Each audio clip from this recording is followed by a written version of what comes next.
आङो दिनैनि 2003 सननि दिनैनि दिनखौ गोसोखाङो आङो। बै समाव आंबो दङमोन, जिदिनखालि एकर्ड खालामदों ओइदिनखालि आंबो दंमोन। एलके आडबाणी दङ, बेवहाय तरुन गगৈ सार दङ, ओमफ्राय जोंनि लिडारफोर दङ आरो अफिसारफोर दङ। बेवहाय हाग्रामाया दिनै सहि खालामसिगोन, एकर्ड खालामसिगोन, बेखौ नुनानै आं बिराद गाबदों। ओइदिनखालि बिराद गाबदों। हाग्रामा महिलाया एथ' सेक्रिफाइस खालामबाय, पुलिसजों बुग्लिजाबाय, बुख्रुब जाबाय।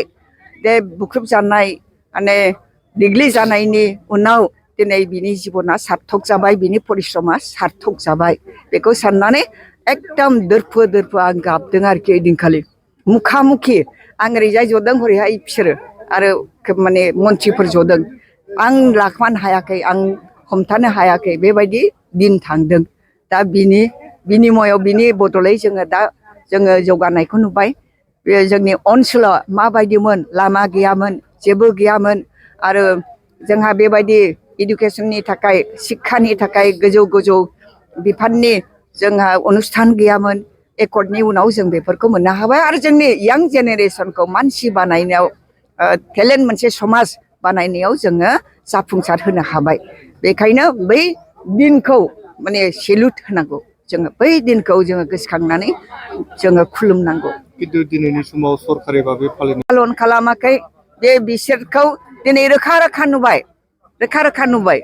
दिनै बै एबसुनि जायफोर सहिद, एबसु खालामनानै जायफ्रा सहिद जानानै थांबाय, जायफ्रा माने भलन्टियार्स फर्स जानानै गावनि जिउखौ बावलांबाय, नेतृत्व होननानै दिनै जायहा माने एनडिएफबिनि आखाइयाव गावथार जालांबाय, बिसोरखौ दिनै मान होआखै। बे माबायदि गोसोनि मानसि जानो हागौ?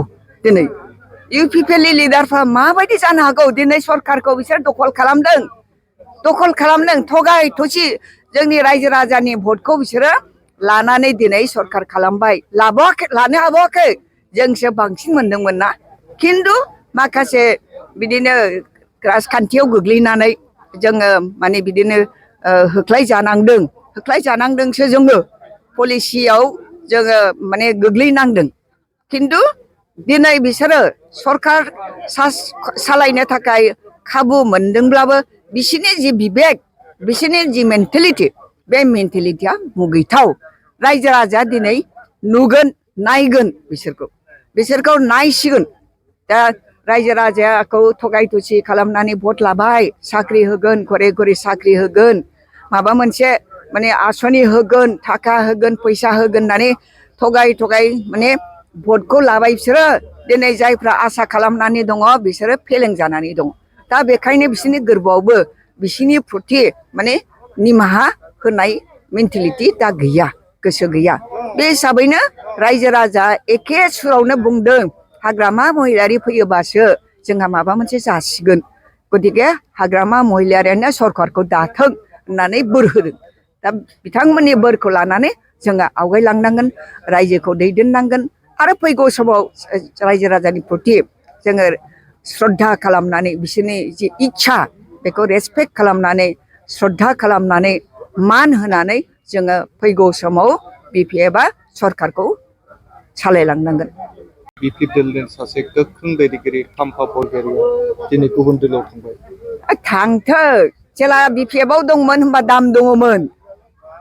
बिपिएफनि जोंनि लिडारखौनो निन्दा खालामनानै थांनाया बेहा जेबो जाहैया। बे नायनो रोङाखसै। जों बेखौ लानानै बिपिएफखौ सालायनो सेस्था खालामदोंमोन, नाजादोंमोन। खिन्थु बेयो बिपिएफखौ नायाखै, रायजो राजाखौ नायाखै, बिपिएफ मोजां मोनग्रा रायजो राजाखौ नायाखै। मात्र गावनि बेक्तिगत सार्थखौ नायनानै बियो इउपिपिएल दलाव जगदान हैबाय। बियो गाव मा मोनहैगोन बे गावनि खोथा, गावनि खाफालनि खोथा। खिन्थु जोंनि बिपिएफनि लिडारा फैगौ समाव आरोबाव दिनै जिहेतु रायजो राजा नुजोब्बाय, 4 बोसोर नुबाय, 5 बोसोर जानो बारा गोबाव गैला। बेखौ लानानै रायजो राजाया दिनै गोदानै सिन्था खालामबाय, हाग्रामा महिलारिया फैफिननांगौ होननानै। दा बिसोरनि बे इच्छाया पुरन जाथों, इसोरा जोंनो बोर होथों, जोंनि सिन्थाफ्रा मोजां जाथों, बेखौनो आं इसोरनि खाथियाव आरज गाबहरबाय। Thank you.